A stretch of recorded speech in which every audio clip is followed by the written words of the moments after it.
Te quería preguntar sobre varias cuestiones que la gente cree que son de bulo, en plan de que estás mintiendo, sin más.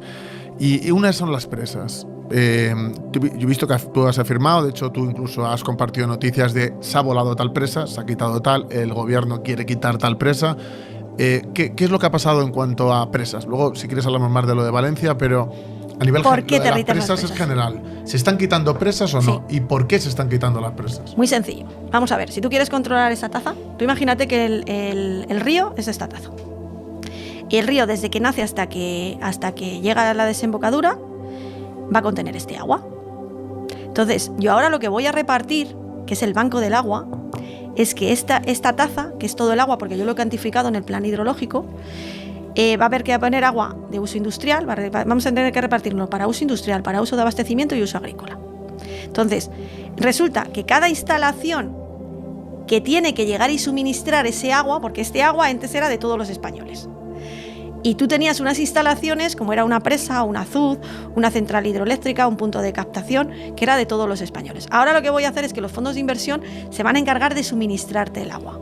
Para que yo tengas que depender solamente de mí, yo tengo que reventarte, tengo que destruir todo lo que era de todos los españoles, para que solamente queden unos servicios que te lo va a dar estas empresas. Y ahí es donde está el Ministerio de Transición. Lo que yo ahora mismo, si yo llego y tú tienes una presa o un azud, donde tú abres directamente del río, abres con una tajadera y se mete tu agua y te riega los tomates, tú no necesitas que venga, no tengas que llegarle y meterle un riego por goteo o un bombeo, o tengas que llegar y meter unos aspersores. ¿Por qué? Porque ya te habían diseñado tus ancestros para que simplemente por la física llegara el agua a todos los lados. ¿Qué hacen? Si yo llego y te quito ese azud porque está obsoleto, ahí entran los ecologistas. Es que está obsoleto, es que el río no fluye, es que los peces tienen que llegar desde la desembocadura. Sobre esto de los peces, bueno, yo soy pescador, yo tengo licencia, a mí me gusta ir a pescar y veo mucho río y embalse y pantano, pero yo el argumento de no, es que quitamos las presas porque perturban la vida natural del río, los lodos. La sostenibilidad de los ríos, etcétera, qué bueno. Para mí no es volver al neolítico, que parece que es lo que quieren ellos, porque ellos quieren como volver al neolítico, pero luego son unos yuppies que no pueden vivir sin la tecnología y las comodidades de la ciudad. Entonces, obviamente, buscamos la sostenibilidad, pero dentro de esa sostenibilidad tiene que haber armonía con lo humano. Es decir, si los humanos necesitamos las presas para nuestro desarrollo, me importa más el bien para los humanos, para la sociedad en la que vivo, que la de los peces. Y si los peces ven perturbada su vida porque hay una presa, pues que se adapten, así es la vida. Pero tú lo has dicho, pero tú eres pescador. Y tú eres un verdadero ecologista, porque los pescadores son los verdaderos ecologistas y son los guardianes del territorio. Queremos mantener las cosas para también poder seguir desarrollando esa actividad. Y tu puesto, claro. Y te organizabas tu puesto y observabas si había un incendio. Yo pago, si algo malo aviso. Esa camaradería, ese es el verdadero guardián del territorio. Y sobre todo en la zona fluvial. Nuestros ríos son estacionales. Igual que te viene ahora con el deshielo en enero, febrero, marzo y en abril, cuando llega y el río dice que se seca, tú resulta que gracias a esas presas, a esos azudes, los reservorios de agua, cuando llegaba, había los pececitos se mantenían allí. Y sobre todo la época de desove, que tú tienes en los meses de junio, julio y agosto, en esos sitios donde estaban los pececitos, pececita chica conocía pececito chico y tenían pececitos pequeños, pues cuando llegaba el verano, allí se reproducían. Y cuando llegaba en septiembre, que venían las primeras lluvias, ¿qué pasaba con los pececitos pequeños?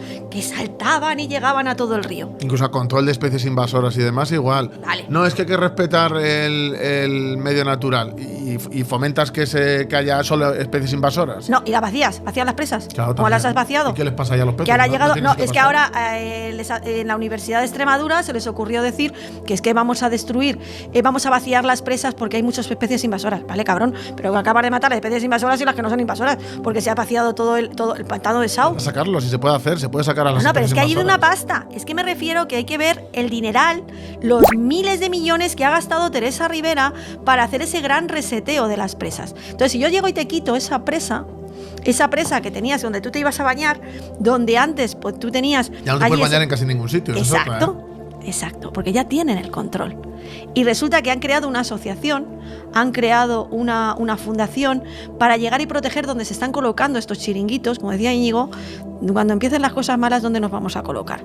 Pues se están colocando en estos chiringuitos para llegar y preservar Si son gente que no valen, pero yo necesito crear esas plazas para llegar y que se note quién manda. Pero fíjate lo más grave. Cuando yo te derribo esa presa, a lo mejor ese azud, resulta que tú podías poner perfectamente una turbina, perfectamente podías generar luz, si es que ahora hay unas turbinas maravillosas, y eso, pero no, yo te quito esa infraestructura.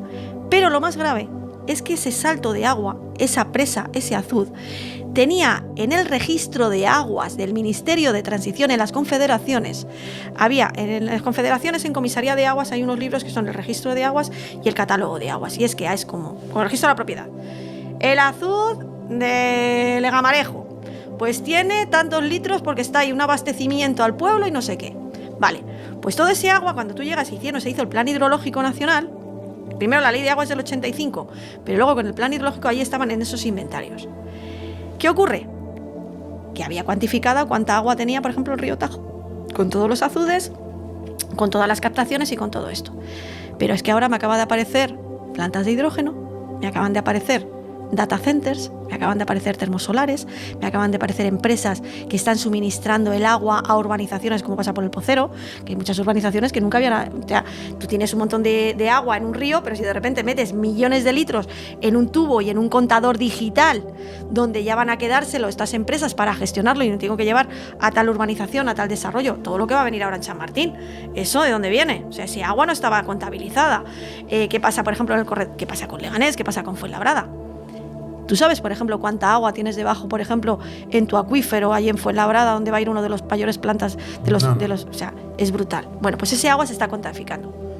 Si yo te quito esa infraestructura, ese agua que estaba contabilizada se libera y desde planificación se está otorgando a esos nuevos desarrollos. Ese es el objetivo que hay. Simplemente es la creación del banco del agua y jugar con esos datos. Por eso los fondos de inversión han sabido cómo llegar a introducir a través de los grupos ecologistas que, hombre, ¿cómo te vas a ir, Roberto? ¿Cómo no vas a defender el pato y a ese pez y a esa rana? No. Tú, fíjate qué astutos cómo pusieron a esta gente, que era además gente que hace 2 días tenían 200 eurillos en la cuenta y de repente los pones con 120.000 euros, ¿a quién tengo que matar? Y durante 7 años con coche oficial.